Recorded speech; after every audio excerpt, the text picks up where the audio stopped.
पाकिस्तान में भारत पहुतल सीमा जखरानी जी दावा है तो हू पंहिंजे प्यार सचिन लाइ पंहिंजे चइनि ॿारनि समेत भारत वई आहे। सीमा जखरानी जे भारत पहुचण खां पोइ भारतीय मीडिया ऐं सोशल मीडिया ते थरथलो मची वियो आहे। हिन वक़्त ताईं त इहे ख़बरूं हुयूं त सीमा असुल में ज़ात जी रिंद आहे ऐं पोइ ग़ुलाम हैदर जखरानी सां संदसि शादी थी, जंहिंमां खेसि चइनि ॿारनि जो औलाद आहे। संदसि सुञाणप कार्ड ऐं ॿारनि जा बे फार्म बि मुख़्तलिफ़ हंधनि ते ॾेखारिया विया आहिनि। ग़ुलाम हैदर सऊदी अरब में कमाइण सांगे वियल हो त सीमा ॿारनि समेत भारत वञी निकिती। संदसि चवणु आहे त हुनजी सचिन मीना सां दोस्ती पबजी गेम ते खेॾंदे थी हुई ऐं इहा दोस्ती कुझु साल अॻु शुरू थी हुई। ॿुधायो पियो वञे त सीमा जे भारत पहुचण बाद सचिन खेसि किराए जे घर में 2 महीना रहायो हो, पर सचिन जे वेझनि दोस्तनि खे हिन ॻाल्हि जी बिड़क बि न पई ऐं ओचितो सीमा खे घर वठी आयो ऐं संदसि घर भातियुनि सीमा खे क़बूल करे वरितो। सभिनी गंगा सनान बि कयो ऐं सीमा हिंदू रस्मुनि तहत साणसि शादी करण जो इरादो रखे थी। सीमा जे घर में मीडिया जे नुमाइंदनि जी रश लॻी पई आहे ऐं सभु को खेसि भलीकार चवे थो ऐं साथ ॾियण जो चवे थो, पर के अहिड़ा माण्हू बि आहिनि जेके सीमा खां सख़्तु पुछाणो करे रहिया आहिनि। ॿिन्ही मुल्कनि में सीमा जे जासूस हुजण जूं ॻाल्हियूं बि हली रहियूं आहिनि। माण्हुनि जो चवणु हो त सीमा सिंधियाणी न आहे ऐं ढोंग पई करे, पर अहिड़ो पुछाणो करण ते सीमा सिंधीअ में इंटरव्यू बि ॾिनो। हिकु इंटरव्यू में संदसि मुड़ुसु सचिन ऐं सीमा ऑनलाइन हुआ,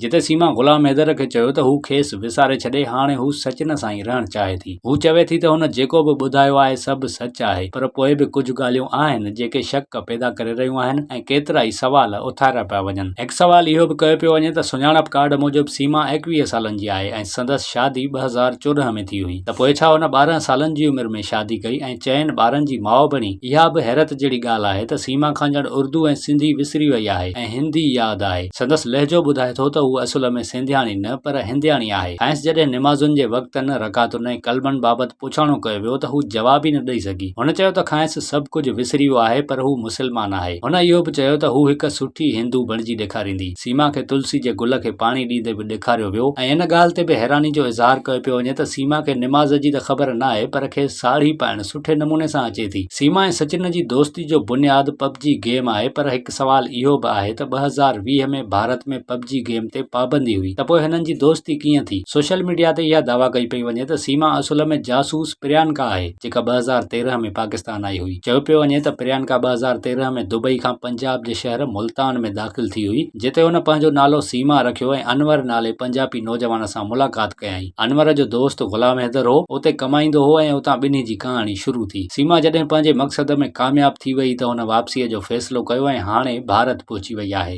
हिकु ॿियो सवाल इहो आहे त कंहिं बि मुल्क में गैर कानूनी आयल फर्द खे एॾी सवलाईअ सां न हिरायो वेंदो। इन जी बाक़ाइदा जांच कई वेंदी आहे ऐं सीमा जे मामले में एॾी रिआयत हैरान कंदड़ आहे। इहा नारी सीमा आहे या प्रियंका, कुझु बि चवणु वक़्त खां अॻु हूंदो, पर हाणे परॾेही खाते जो बयान बि साम्हूं अची वियो आहे। परॾेही खाते जी तर्जुमान मुमताज़ ज़हरा बलोच जो चवणु आहे त पाकिस्तान मां भारत वियल सीमा रिंद ताईं कौंसलर रसाई घुरी वई आहे। परॾेही तर्जुमान जो चवणु आहे त भारत खां सीमा जी ख़ैरियत ॼाणण जी दरख़्वास्त कई आहे। सीमा जी उते मौजूदगी ते भारत जे जवाब जो इंतज़ार आहे। यादि रहे त सीमा हिन वक़्तु नईं दिल्ली खां 90 किलोमीटर परे रबोपुरा ॻोठ में पंहिंजे चइनि ॿारनि सां गॾु सचिन सां रहे थी ऐं ज़मानत ते आज़ादु कयल आहे। हिन वक़्तु सीमा जी रहणी कहणी मुकमल हिंदू मज़हब तहत आहे।